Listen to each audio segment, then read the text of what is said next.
I don't get what I want, I get what I need. Every single day I'm heading off to my dream, and I get everything that I damn well please. I don't give a damn if you all listening to me, cause I run it. I'm the only one that really want it. I'm the only one that's really on it. I'm just being honest. I'm just doing everything I promise, cause I want it bad enough that I'ma make it as an artist. And I know I'm not the smartest, and I know I'm not the largest, but I promise.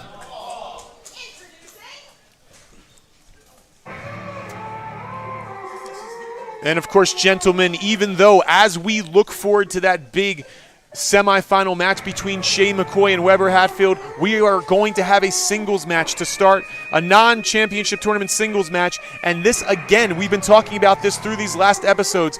These are spotlights for some of our young talent. They are going to establish themselves and show why they might be competitors in the future. And here we have Harleen Lopez. Harleen Lopez has that mean streak in her. She was tired of people underestimating her. And look at Harleen Lopez. She is not getting in the ring immediately. She's walking around the outside of the ring. She's taunting the fans. She wants everybody to know she's here, and she's ready to prove why she belongs in Labor of Love Wrestling. That is one scary individual here. Absolutely. Look at the scowl on that woman's face. Oh, almost hit me with her jacket. And she tossed that leather jacket over here. We could hear those zippers.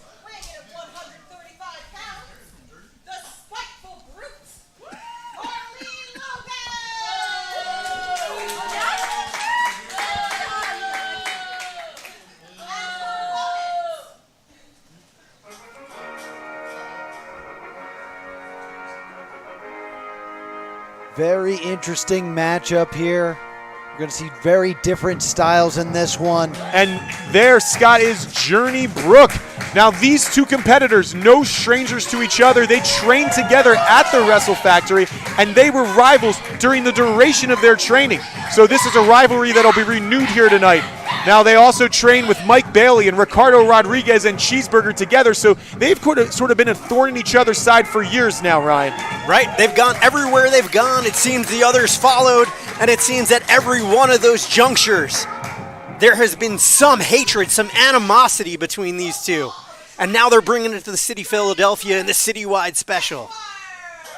And you know, Scott, it's one of those situations when you're on vacation with another person, you know, they just start to get on your nerves after a while. You turn everywhere you see, they're there. When you try to go to sleep, they're there. And that's been years for these two competitors. Everywhere one goes, the other one is there. Always in the other one's rearview mirror. And tonight, they're hoping to settle it right here in Bristol, Pennsylvania. And Journey Burke, Esquire, sizing up Harleen Lopez. And they lock up right there in the center. And it looks like the strength advantage of Harleen Lopez has come into play. And Harleen taunting her rival. The spiteful brute, full of spite and malice. Very self-aware is that Harleen Lopez. Duck under, you see Harleen. Takedown. The psychology there, just letting Journey Burke come to her, and now Harleen doing some mid-match push-ups to emphasize her strength. Great form, shoulders back, elbows back, military style. But Journey Burke not to be outdone, ready to go again. Back to her vertical base, and the two now just squaring off in center ring, circling each other. Side headlock there by Harleen Lopez. Burke with a beautiful cartwheel. Great counter. That's that athleticism of Journey Burke. Journey controlling the wrist. Step over. You know, this is a match. Great way into that crucifix. You know, even though these two... Refusing to let it go. Shoulders down. Sorry to keep interrupting. No, even though these two train together, you see they have very divergent styles. Journey Burke sort of working a more traditional style based on, you know, wrist locks and movement, whereas Harleen Lopez really bringing that power game into play. Yeah, embracing that brute aspect of her persona. Sort of a Rhea Ripley-type competitor. Holds onto the ropes. And now uses the leverage of the tights there to pull Journey Burke right on into clothesliner on those ropes. A bit of a slingshot action there with that middle rope. Scott, you know as well as I do that, oh, Meteora! There's nothing but sort of metal bands inside of those ring ropes. Yeah, it's just a steel cable. Those ropes are very dangerous. Now just targeting the lower back, Journey Burke. And you see a little bit of frustration there. Harleen Lopez just letting loose with those punches on the midsection of Journey Burke right into the kidney. Big suplex, and she holds on, makes the cover. Only a 2 count. Harleen may be spending a little bit too much time preoccupying herself with the referee. She needs to keep her attention on Journey Burke, who is a very formidable competitor. You saw Harleen Lopez using that point of that elbow right into the spine there. Yeah, you can tell this is personal. That's the type of pain. Schoolboy roll up. That's the type of move you use just to cause pain. Goes right to the breadbasket, does Harleen Lopez, and it seems like every time Journey Burke tries to mount some sort of comeback, tries to mount some sort of offense, Harleen is there to break it up. And now she's got her trapped in the corner. Some of those elbows, shielding the elbows actually from the view of the referee. Not much of a clean break there from the spiteful brute. No, there's no love lost between these two whatsoever. Brute was able to play some mind games with referee Julie Rogan there. And again, going right to the spine, making sure that knee is perfectly placed in between the vertebrae. Absolutely. And you see now Journey Burke imploring the crowd here to give her some sort of support. She needs to fight back, and she's doing so with those elbows to the abdominal region. But again, Harleen cuts her off. Beautiful suplex. Holds on. Hooking those bedazzled pink tights of Journey Burke as she pulls her over. The hips. Going for the hat trick. Shades of Eddie Guerrero here with those rolling suplexes. But now with the double underhooks, butterfly suplex. And, I've got to say that Harleen Lopez has been in firm control for this entire contest so far and almost puts away Journey Burke there with the lateral press, but not quite. Journey Burke has not quite finished off yet. Journey Burke, Esquire. One of the most hard-working women wrestling and completing a law school. So much of Journey's Curry. strengths in the ring are also tied to her intellect. She's just a thoughtful competitor. She can see a lot of steps ahead, so she knows what she was going to get when Harleen Lopez came to this ring tonight, especially with the familiarity between the two. But yeah, she does have that history of several come-from-behind victories, so you cannot count her out. Up and over, the agility of Journey Burke. Journey now charging in, and a big kick to the face of Harleen Lopez. She's going to go for another. And this time she hits her with that big clothesline, slides to the rope, and finds herself on the ring apron. Now just asking the crowd to get behind her. Journey feeling it, dodges the lariat. Roll through. Into the kick. Kick right, and it caught Harleen Lopez, I believe, on the forearm. Only good for 2, though. This has been quite a flurry for Journey Burke. Harleen Lopez. Now prone in front of Journey. And Journey now just unloading with those kicks right to the chest. Smacking across the chest of Harleen Lopez, the clavicle area. Caught! That might not have been the smartest move for such a smart woman. Oh! Calling her shots. Absolutely. Too much telegraphing her maneuvers. Wait, no, rolling her over. And now the rings of Saturn. Got that hooked in deep. There's nowhere to go. Right in the middle of the ring, too. It rolls through, shoulders down. Journey used her leverage there and almost got away with a pinfall. Both competitors now trying to regain their footing. These two just now teeing off. And you've got to think that as this happens, they're thinking about all the times in the past when the other really got the better of them. They don't want to quit. They want to walk out of this match. You never know when it'll be the last time to score a victory over someone who you had such a history with. Burke off the ropes, but followed by Harleen. Went to the well one too often, did Journey Burke. Oh, big spear! Burke cut in half into the cover. Journey Burke stayed in it. I thought that was over, Scott. Spiteful brute, handful of hair. Got in those underhooks. Burke dropping her center of gravity. Again, the intelligence of Journey Burke there coming into play. Got her. Sort of a spinning. Rolls over. Burke not able to get a full cover there and hook that leg. And any one of these moves, Scott, could be the climactic maneuver. Both of these women are worn down. There has been so much punishment administered by each competitor.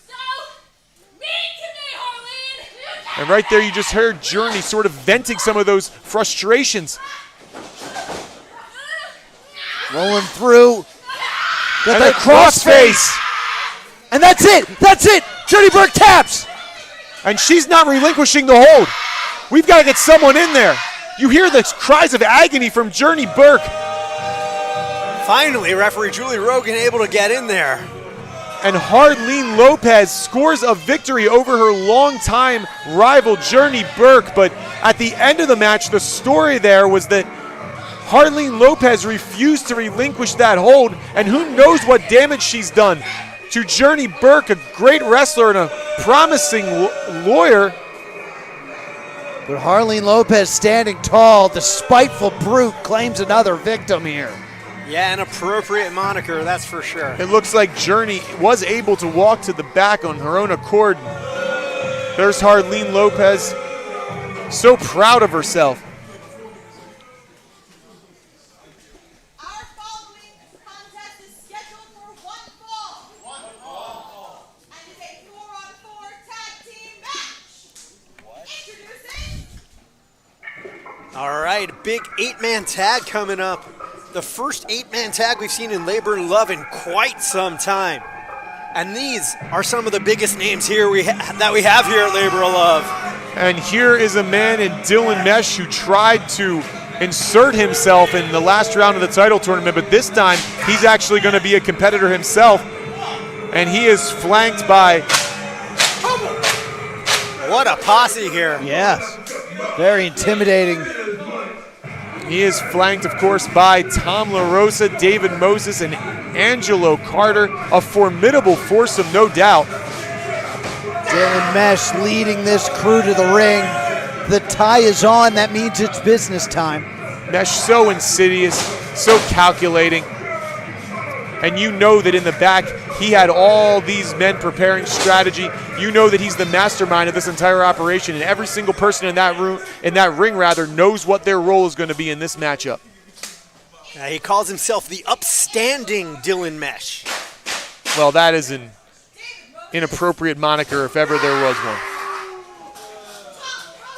Let's go, baby. Come on. Aha, that's right, I am. Dylan Mesh, Dylan Mesh not friends with Laura Crane. taking issue with someone merely pronouncing his name. Well, he does seem to take issue with most things. Just a malcontent. Oh, here comes the Candyman. Now, talking about content, I don't know if I've ever seen someone more happy just to be around, to be alive. Candy. And speaking Oh, of the candy. content, Candy. I know. Throw Scott, I put want your some. hands down, I want Scott. candy. No, get out of my way. Candyman's The candy's mine. No. Never getting candy. Well, everyone is always happy to see Delightful Dan, the goddamn candy man. And I for sure am one of those people. Of course, Ashley Buchanan out there as well, along with JP Blaine and Kwesi Asante. And it seems as though Dan the goddamn Candyman is the spiritual leader of this contingent. And you gotta wonder, were they back there training? Were they back there preparing strategy? Or were they back there snacking on Tootsie Rolls? I can tell by the face of Dan the Candyman, I'm going to go with candy. I think you might be right there, Scott. And There's there's- plenty of evidence to support that statement. Asante fired up.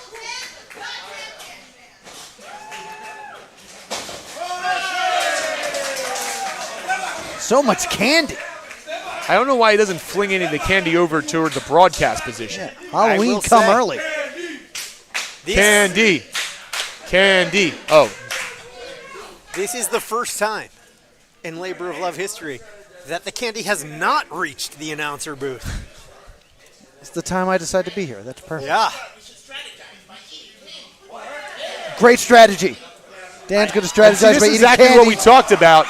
That, to me, is a mistaken understanding of what strategy entails. That might not be a word that the goddamn Candyman knows. And now, Candyman's team. It's a four-corner massacre here. Dylan Mesh trying to... Four-way Irish rip, but reversed. Oh, And Dylan Mesh's stopping team that stops momentum. himself in the track. But the four-way noggin knocker. Big clotheslines. Russian leg sweep. immediately break down in any sort of semblance of rules here by John Deere. Ashley Buchanan, Delightful Dan, the goddamn Candyman, both exiting the ring. Big neck breaker on Moses. Ashley Buchanan with a big leg drop. Ashley's wrestling with a lollipop in her mouth. Seems dangerous to me. Hooks the leg. Only a 2 count, and Ashley Buchanan now controlling the arm. And again, she is the smaller combatant in this match. Here comes the Candyman, candy in hand. A generous offer once again. Allowing the tag to be made. Here comes the upstanding Dylan Mesh. Dylan Dan offering Mesh candy. It's not upstanding apparently. Big trip into the cover. Dylan Mesh all wrapped up. I would be willing to bet Dylan Mesh did not get a lot of candy in his childhood. Hold up. Misses the lariat. Big full Nelson. Sit down right on the coccyx. And don't let Rolls the through. merry manner of Dan the goddamn Candyman fool you. This man is a powerhouse. Look at the size of him in there. A lot of strength. I don't know if he knows what to do with it, but he's kind of like a big golden retriever who doesn't really know how strong he is. Dylan Mesh on the wrong side of town. You can see Dylan Mesh has removed the tie. That means it's business time. Irish whip on Dylan Mesh, hits the turnbuckle hard. Look at the agility here. Springboard back elbow, and it connects with precision right there on the chin of Dylan Mesh. Capoeira elbow into the cover. Only good for 2. Dylan Mesh was the runner-up earlier in the Citywide Special Battle Royale. Absolutely. Came this close to being in the championship tournament. Dylan Mesh has had a frustrating Citywide Special thus far. Like you said, barely losing that Battle Royal and then also failing in his attempt to influence one of the quarterfinal matches with Logan Black. Big European uppercut. Dylan Mesh, though, now exerting his control in the corner. Tag is made. Big body shots here. German suplex. Tom into the cover there. Only a 2 count. Tom And tagging in Moses. here comes David Moses.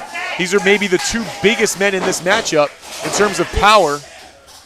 Moses follows it up with a big clothesline, and he really measured that one.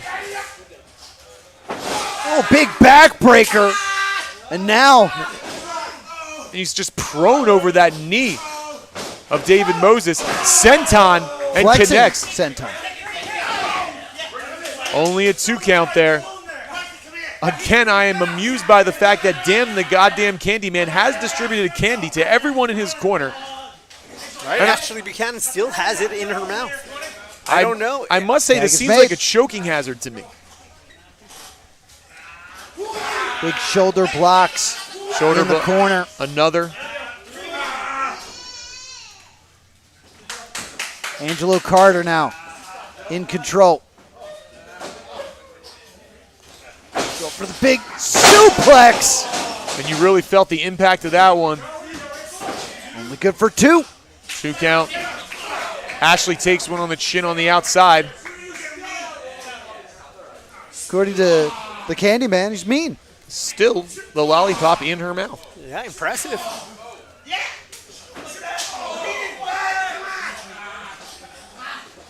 Now going for another suplex.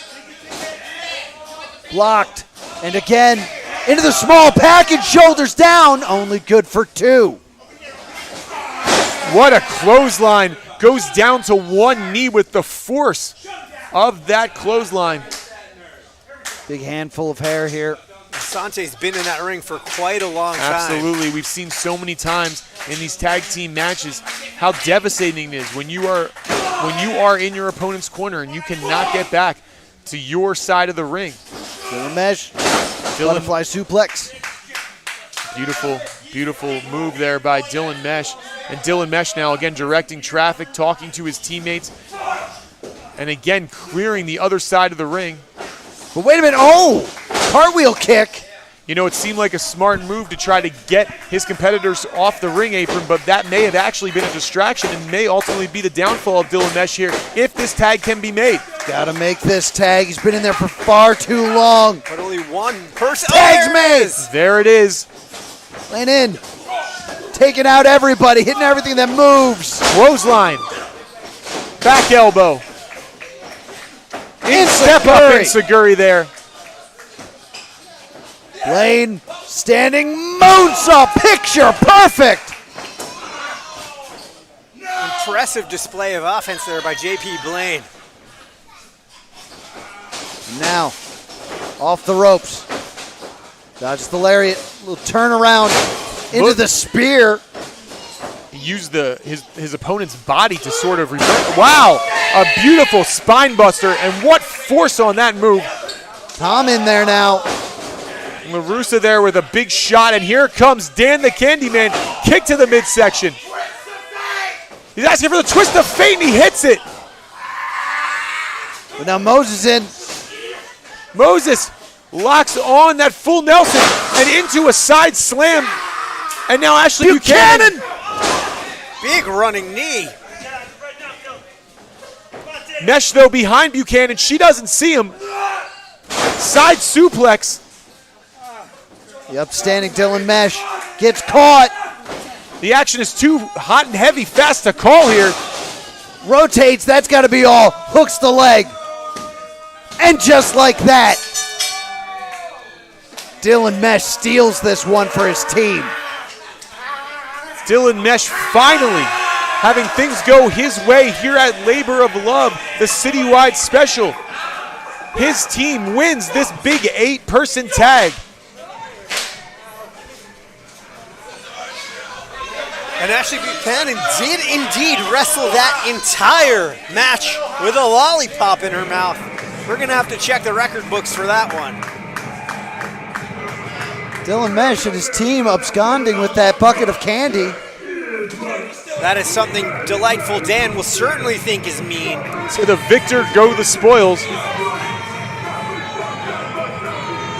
This will go down as a victory for Dylan Mesh. And I did not get any candy. But guys, right now we have to turn our attention to sort of the elephant in the room. This has been something that's been both exciting but also nerve-wracking because in only a few moments we're going to see one of the hottest tag teams in professional wrestling, the Outfielders, explode as Shea McCoy and Weber Hatfield go one-on-one to advance to the finals of the Labor of Love title tournament.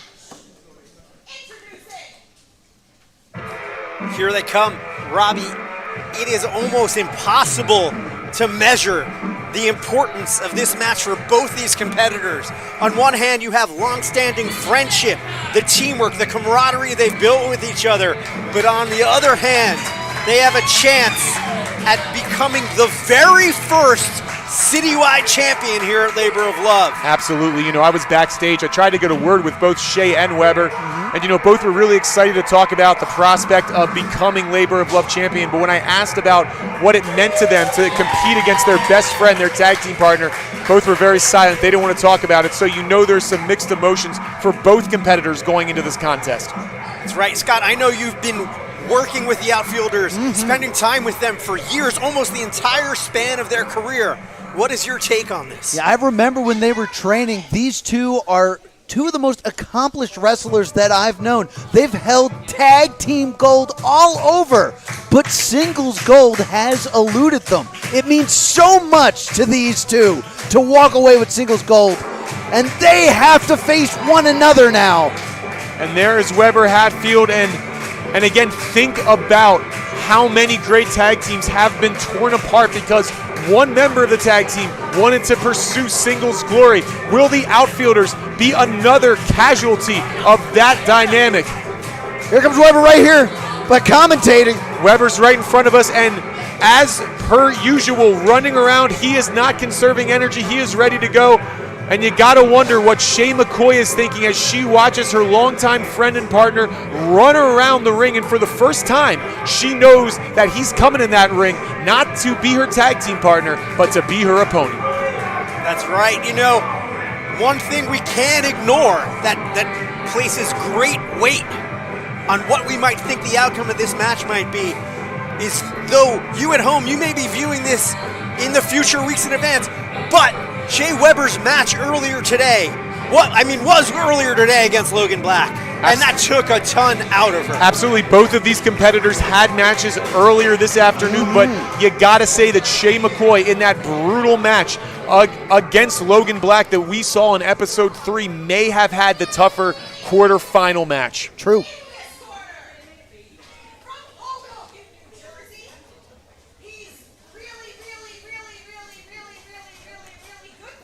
Mm-hmm.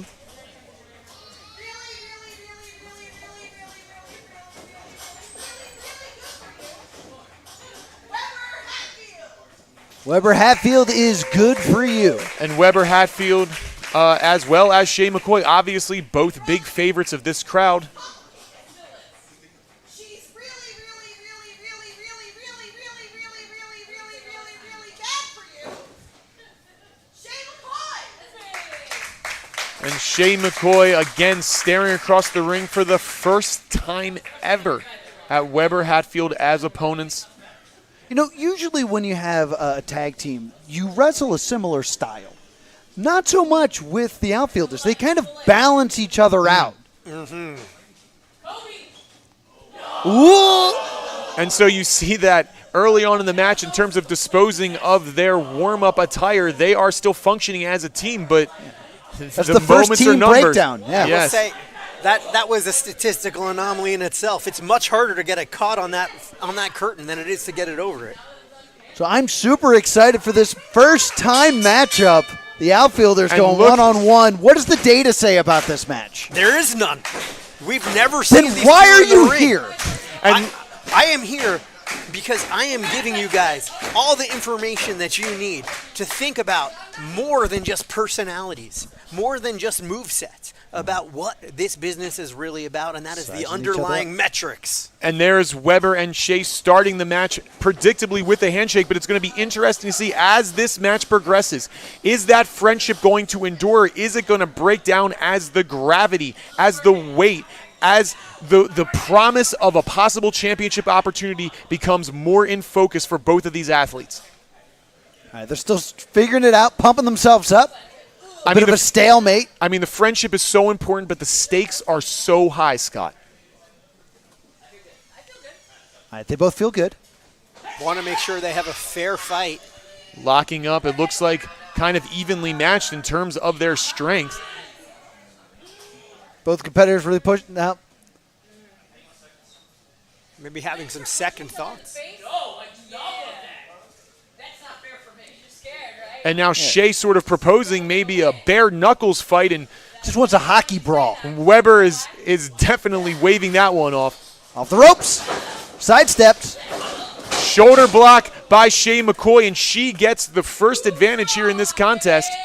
That first strike advantage in Street Fighter. Steps over.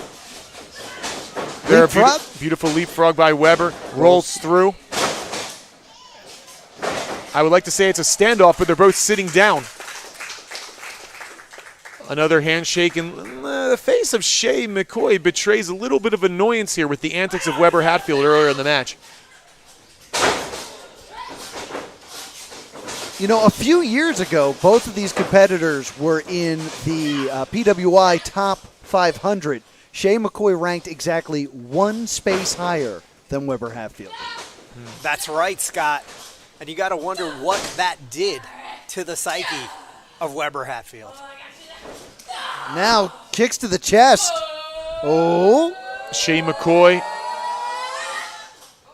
teasing the knee, but can't follow through.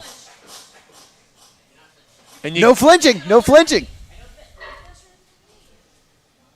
You know your opponent very well. He didn't flinch, so he only got one. And look at Weber Hatfield's face. He can't believe that Shea just did that. Shea now taking down Weber.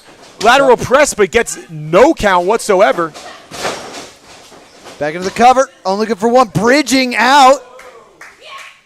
And stomped right to the back by Shea McCoy. Very evenly matched in the early going, as we expected it to be. Shea pointing to the head and now starting to unload with those forearms. You know, it's not just about thinking one step ahead when you're wrestling your tag team partner. You got to be 4 or 5 steps ahead, and I think that's what each of these competitors are starting to figure out. Absolutely, and you've got to bring a little bit of an unexpected attack to a match like this because your opponent knows you so well. Big back elbow there. And now, Clubbing blows. to the targeting the shoulder, it seems like, is Shea McCoy. The Irish whip. Weber hits hard. Sit down. Yeah, and holds now, on to it, going to that cross arm breaker. Linking the fingers is Weber Hatfield. and that's the way you prevent that maneuver from really taking hold, and he wiggles his way into the rope, does Weber. Great defensive wrestling there by Weber Hatfield. Shea McCoy now rolling out.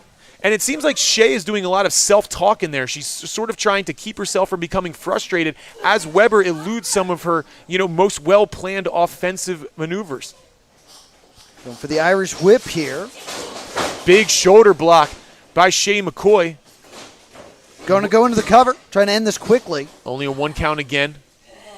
Now, the other aspect of going in there and fighting your tag team partner beyond hurting your friend, it's hurting your own career. If you injure your tag partner, no more tag team matches for you for a while. Great point, Scott. And to that end, both of these competitors are really sort of staking their entire professional career on their desire to be the labor of love champion. They're willing to risk their excellent tag team, their excellent prospects as tag team champions in order for this once-in-a-lifetime chance to headline Labor of Love's WrestleMania weekend show and possibly become world champion. Oh, going for the wet willy. Going for that wet willy. Oh, it's got it locked in. She's got it in deep. You wonder if that's going to build some empathy for future opponents now that Weber Hatfield knows what that feels like. I didn't want to hurt you. I just wanted to win. Ah! Great point by Shea McCoy. Echoing what both of you have been talking about earlier. Obviously, none of this has crossed over into malice yet, but the Back elbow. There may be acrimony still later in this contest if this continues because these two are going at it very hard, driving the head of Weber Hatfield all into folded the mat. up into the cover. Beautiful cover by Shea McCoy, sort of unorthodox, but not enough. And now it looks like McCoy is a little bit frustrated. What is she going to do? What is she going to do to continue to prosecute this offense? Shea cannot let Weber recover. That's the most dangerous thing you could do with Weber Hatfield. Someone who's got so much gas in the tank. Oh, look at this. That's a good point, Scott. I agree. Gory special locked in. So much pressure across the spine here.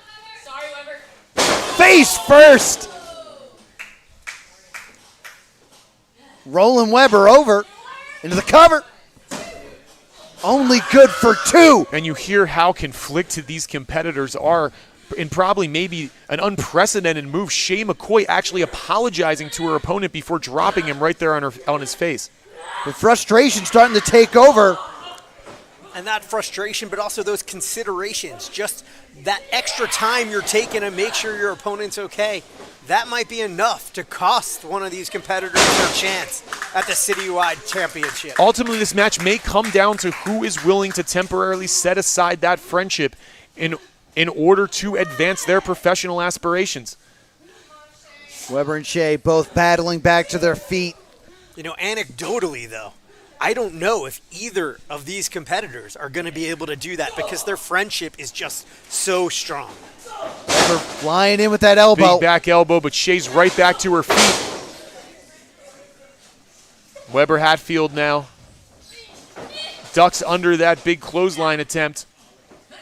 Snapmare takeover. Drops the elbow. Drops the elbow. And again. another one. And another. Sequence of 4 elbow drops now. Can we get a 5th? There's that gas tank you were talking about, Scott. It's just a relentless assault. Just driving those elbows, each one with precision, right down into the clavicle area of Into Shea the cover. McCoy. Only a 2 count. And we saw in that match with Logan Black just how much punishment Shea McCoy can endure. That was a big man, much bigger than Weber Hatfield, and she went toe-to-toe for him with 10 to 15 minutes of some of the hardest hitting action we've ever seen in Labor of Love. So it's going to take a lot to put Shea McCoy away. That's right. That was a war indeed. Weber got Shea hooked. Shea trying to fight out of this. Grabbing the trunks. Lowering the center of gravity is Shea, and now palm strike, kick to the midsection by Shea McCoy. Shea with a headbutt. Putting everything on the line is Shea. Weber had it scouted. Flying in with the uppercut. Weber quickly bringing Shea back to her feet, setting up for the suplex. Beautiful snap suplex. Transition into the cover, hooks the leg. Only good for 2. You see how nicely he floated over there to try to execute that cover as quickly as possible, but still not quick enough. Shea McCoy, as we talked about, so resilient. Look at the eyes of Weber Hatfield. We saw Shea McCoy getting more and more frustrated, but Weber not letting that affect him, almost disassociating during this match. Yeah, it looks like he's carefully planning his next moves here. And you can see on the other side the anguish on the face of Shea McCoy, but this time it is not emotional anguish. She is in deep, deep pain. And now, both ascending to the top turnbuckle. Weber in the offensive position, looks like he's going for the superplex. He has the tights hook, but Shea fighting him off, clapping those ribs. Slides through. He's got Weber hooked. Walks out with him. Nowhere to go but down. Sit down power bomb. Weber out of 2. That was almost a 3 count, and you can look at the face of Shea McCoy. She is shocked. She thought that potentially she had the match won there. And now it's time to see if Weber Hatfield Scott can come back. Shea getting frustrated, letting the emotions get to her. Pleading almost. Pleading for victory. And you got to think, remember, this is the stage in a match normally where they would be looking to tag in each other. And here they are beating each other. They're the one administering the punishment that they're suffering from. Open hand shots. Weber refusing to stay down. A battle of wills ensuing there in center ring. Dodged. Double headbutt. Wow. We heard their craniums crack all the way over here. Both individuals with the same idea. Shea rushes in. Schoolboy roll up. Shoulders down. Shea escapes. Shea coming in. Tries for the backslide. She Drops gets his it. hips. Got to get up on the toes. Shoulders were down, but only a 2 count. Small package. Got it in tight. Wait, reversed.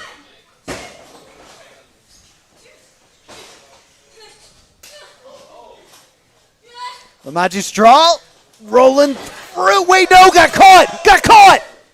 That's it. Wow, what a match.